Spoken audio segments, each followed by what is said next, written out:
ಕಾರಂಜ ಸಂತ್ರಸ್ತರ ಸಮಸ್ಯೆ ತುಂಬಾ ಹಳೆಯದಾಗಿದ್ದು ಭೂಮಿ ಕಳೆದುಕೊಂಡ ರೈತರಿಗೆ ಪರಿಹಾರದ ಬದಲು ಉದ್ಯೋಗದಲ್ಲಿ ಮೀಸಲಾತಿ ಮತ್ತು ಕೆಕೆಆರ್ಡಿಬಿ ಅನುದಾನದಲ್ಲಿ ವಿವಿಧ ಕೆಲಸಗಳನ್ನು ನೀಡಲಾಗುತ್ತೆ ಎಂಬ ಕನ್ನಡ ಮತ್ತು ಸಂಸ್ಕೃತಿ ಇಲಾಖೆ ಸಚಿವ ಶಿವರಾಜ್ ತಂಗಡಿಗೆ ಹೇಳಿಕೆ ವಿರುದ್ಧ ಬೀದರ್ನಲ್ಲಿ ಕಾರಂಜ ಸಂತ್ರಸ್ತರ ಹೋರಾಟ ಸಮಿತಿ ಆಕ್ರೋಶ ವ್ಯಕ್ತಪಡಿಸಿದೆ. ಮೊನ್ನೆ ನಡೆದ ವಿಧಾನ ಪರಿಷತ್ ಅಧಿವೇಶನದಲ್ಲಿ ಪರಿಷತ್ ಸದಸ್ಯರಾದ ಎಂಜಿ ಮೂಳೆ ಅವರು ಕಾರಂಜ ಸಂತ್ರಸ್ತರ ಪರಿಹಾರ ನೀಡುವ ಕುರಿತು ಸರ್ಕಾರದ ಗಮನ ಸೆಳೆದ ಸಂದರ್ಭದಲ್ಲಿ ಉತ್ತರ ನೀಡಿದ ಸಚಿವರು ಸಂತ್ರಸ್ತರಿಗೆ ಪರಿಹಾರ ನೀಡಲು ಸಾಧ್ಯವಿಲ್ಲ ಅಂತ ಉತ್ತರ ನೀಡಿರುವುದನ್ನು ಇಂದು ಕಾರಂಜ ಸಂತ್ರಸ್ತರು ಖಂಡಿಸಿದ್ದಾರೆ. ಜಿಲ್ಲೆಯ ಜನರ ಕುಡಿಯುವ ನೀರಿಗಾಗಿ ನಾವು ಅಂದು ಯಾವುದೇ ಬೇಡಿಕೆಗಳನ್ನು ಇಡದೆ ಭೂಮಿ ಕೊಟ್ಟಿದ್ದೇವೆ. ಈಗ ನಮಗೆ ವೈಜ್ಞಾನಿಕ ಪರಿಹಾರ ನೀಡುವಂತೆ ಕೇಳಿದರೆ ಈ ರೀತಿ ನಿರ್ಲಕ್ಷ್ಯತನ ಹೇಳಿಕೆ ನೀಡುವುದು ಸರಿಯಲ್ಲ. ಬಾಗಲಕೋಟೆ ಜಿಲ್ಲೆಯವರಾದ ಶಿವರಾಜ್ ತಂಗಡಿಗೆ ಅವರನ್ನ ಕಲ್ಯಾಣ ಕರ್ನಾಟಕದ ಜನ ಶಾಸಕರನ್ನಾಗಿ ಸಚಿವರನ್ನಾಗಿ ಕೊಪ್ಪಳ ಜಿಲ್ಲೆಯ ಉಸ್ತುವಾರಿ ಸಚಿವರನ್ನಾಗಿ ಕೂಡ ಮಾಡಿದ್ದಾರೆ. ಅವರು ನಮ್ಮ ಬೇಡಿಕೆಗಳನ್ನು ಸರ್ಕಾರದ ಮುಂದಿಡುವ ಬದಲು ಈ ರೀತಿ ಹೇಳಿಕೆ ನೀಡುವುದು ಸರಿಯಲ್ಲ. ಸರ್ಕಾರ ಕೂಡಲೇ ನಮ್ಮ ಸಂತ್ರಸ್ತರಿಗೆ ಆಲಮಟ್ಟಿ ಮಾದರಿಯಲ್ಲಿ ಪರಿಹಾರ ನೀಡಬೇಕು. ಇಲ್ಲದಿದ್ದರೆ ಮಾರ್ಚ್ 11ರಂದು ಮುಖ್ಯಮಂತ್ರಿಗಳು ಬೀದರ್ ನಗರಕ್ಕೆ ಆಗಮಿಸಿದ ಸಂದರ್ಭದಲ್ಲಿ ದೊಡ್ಡ ಮಟ್ಟದ ಹೋರಾಟವನ್ನು ಮಾಡಿ ಮುಖ್ಯಮಂತ್ರಿಗಳಿಗೆ ನಮ್ಮ ಬೇಡಿಕೆಯನ್ನು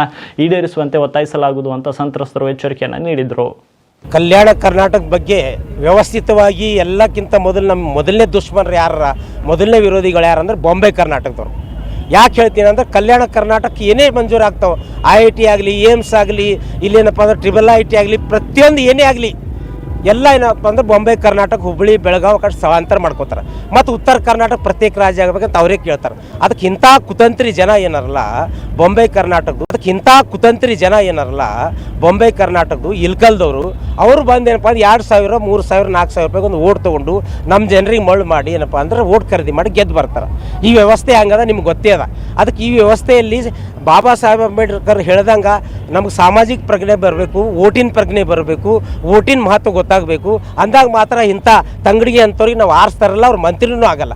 ಅದಕ್ಕೆ ತಂಗಡಿಗೆ ಅವ್ರಿಗೆ ಏನಪ್ಪ ಅಂದ್ರೆ ಭವಿಷ್ಯದಲ್ಲಿ ಶಾಪ ಹತ್ತದ, ಅವ್ರೇನಪ್ಪ ಸೋಲ್ತಾರೆ. ಅದಕ್ಕೆ ನಮ್ಮ ಭಾಗದ ಜನರಿಗೆ ಕನಗಿರಿ ಇರ್ಬೋದು, ಕೊಪ್ಪಳ ಇರ್ಬೋದು, ಆ ಒಂದು ರೈತರಿಗೆ ನಮ್ಮ ಭಾಗದ ಹೋರಾಟಗಾರರಿಗೆ ನಾವು ವಿನಂತಿ ಮಾಡಿದ್ವಿ, ತಂಗಡಿಗೆಯವ್ರಿಗೆ ಸರಿಯಾಗಿ ಪಾಠ ಕಲಿಸ್ಬೇಕಂತ.